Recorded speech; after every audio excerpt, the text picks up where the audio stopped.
Hello दोस्तों, कैसे हैं आप सब। आज की हमारी कहानी है बहू के गहने। सुबह से घर में शांति थी।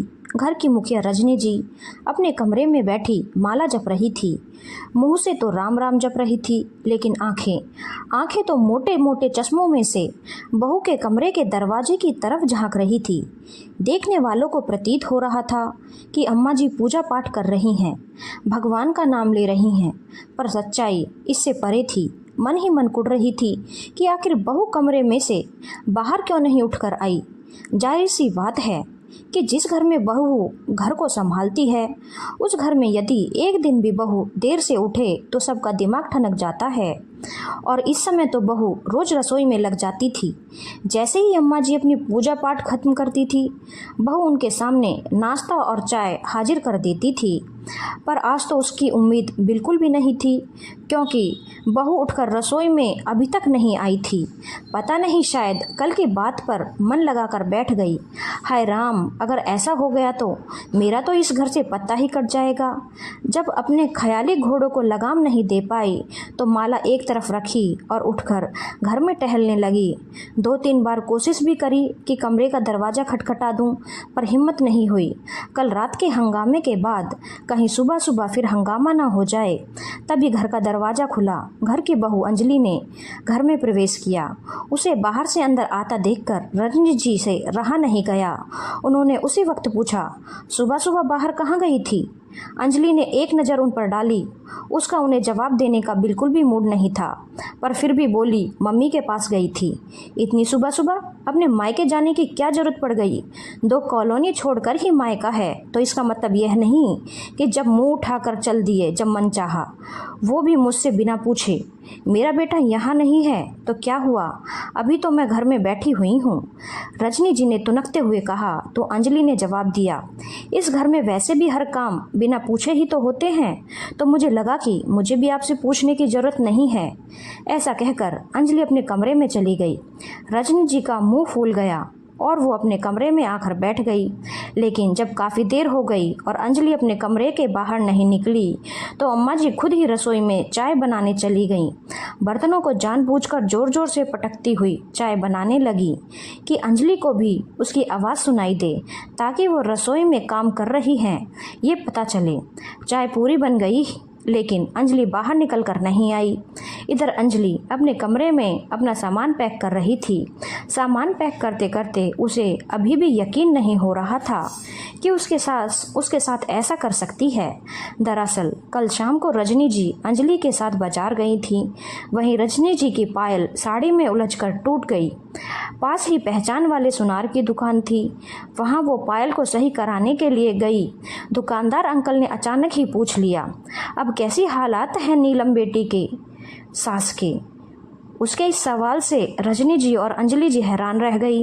दोनों एक दूसरे की शक्ल देखने लगी तो अंकल ने कहा, अरे कुछ दिन पहले नीलम आई थी, कुछ गहने गिरवी रखवा कर गई है, पैसों की बहुत ज़्यादा ज़रूरत थी उसको। कह रही थी कि उसकी सास की तबीयत बहुत ज़्यादा ख़राब है, पर गहने तो उसके नहीं लगे मुझे।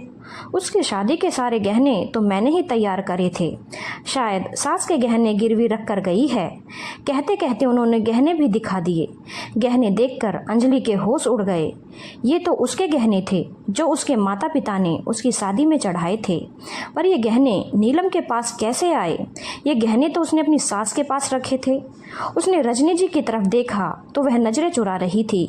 घर आकर उसने रजनी जी से पूछा तो पहले तो रजनी जी टालम टोल करने लगी, पर जब उसने कहा कि वो नीलम के घर जाकर उसकी सास के सामने पूछेगी, तो रजनी जी ने कहा, वो गहने मैंने ही उसे रखने के लिए दिए थे।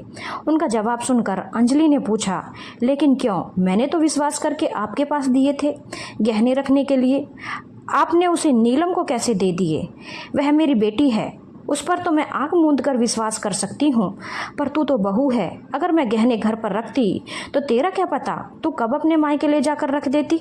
रजनी जी को ये जवाब सुनकर अंजलि हैरान रह गई। उसे यकीन नहीं हुआ कि बेटी ही नहीं, माँ भी धोखेबाज है और दोनों माँ बेटी मिलकर उसे धोखा दे रही हैं। ये सब याद करते करते अंजलि का मन नफरत से भर उठा और वो फटाफट अपना सामान पैक करने लगी। थोड़ी देर बाद अंजलि अपने बैग के साथ बाहर निकली। उसके हाथ में बैग देखकर रजनी जी बोली, कहाँ जा रही है? अपने सामान के साथ अपने मायके जा रही हूँ और वहीं से कल की ट्रेन से सुनील जी के पास चली जाऊँगी। भाई से कहकर टिकट भी अभी सुबह सुबह ही बनवा लिया है। ऐसे कैसे चली जाएगी? मैं तेरी सास हूँ, जब तक मैं इजाज़त नहीं दूंगी तब तक तू सुनील के पास कैसे जा सकती है? और यहाँ घर कौन संभालेगा? शर्म नहीं आती अपने आप से निर्णय लेते हुए? अम्मा जी, आपकी बेटी को दीजिए कि वो आकर आपका घर संभाल लेगी। वैसे भी आपको बहू की ज़रूरत है कहाँ? मुझ पर तो आपको रत्ती भर भी विश्वास नहीं है। मेरे घर में रहते आपको इतना डर लगता है कि आपने मेरे और आपके सभी गहने अपनी बेटी के पास रखवा दिए। फिर भला मेरी क्या ज़रूरत? मैं आपके डर को दूर ही तो कर रही हूँ। कम से कम मैं यहाँ नहीं रहूँगी तो आप निश्चित होकर रह तो पाएंगी। इतने में ससुर जी भी बाहर से आ गए। उनके हाथ में एक बैग था। उन्हें देखते ही रजनी जी बोली, देख लो आपकी बहू की हरकतें, सुबह सुबह बैग पैक करके अपने मायके जा रही है। हमारी तो यह इज्जत है, घर में पूछना भी मुनासिब नहीं समझते लोग। बहू, तुमसे पूछकर करे भी कि क्या? तुमने पूछने लायक स्थिति रखी है क्या? जैसी हरकतें तुमने की हैं उसके बाद तो यही सब होना था। शुक्र करो कि बहू चुपचाप अपने पति के पास जा रही है, ज़्यादा हंगामा नहीं कर रही है।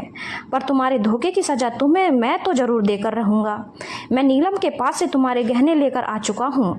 अगर तुम्हारी बेटी के बहू के गिरवी रखे गहने छुड़वा ले तो ठीक है, अन्यथा तब तक तुम्हारे सारे गहने तुम्हारी बहू के पास रहेंगे। और अगर नीलम गहने छुड़वा ना पाई तो ये गहने हमेशा हमेशा के लिए बहू के हो जाएंगे। अपने पति की बात सुनकर रजनी जी बोली, आप ऐसे कैसे कर सकते हो? भला मेरे गहने आप बहू को कैसे दे सकते हो? वैसे ही दे सकता हूँ जैसे तुम बहू के गहने अपनी बेटी को दे सकती हो। और तुम्हारी बेटी उससे भी महान, वो तो गहने ही गिरवी रखकर आ गई। वैसे भी अब ये तुम्हारे सिर दर्दी है कि तुम अपनी बेटी से गहने कैसे निकलवाओगी। कहते हुए ससुर जी ने सारे गहने अंजलि के हाथ में रख दिए और खुद अंजलि को उसके मायके छोड़ने गए। इधर उन गहनों के पीछे माँ बेटी का रिश्ता भी बिगड़ गया, क्योंकि माँ जब भी गहने मांगती तो बेटी कोई ना कोई बहाना कर देती। साथ ही बेटी बहू का विश्वास खोया वो अलग। धन्यवाद दोस्तों।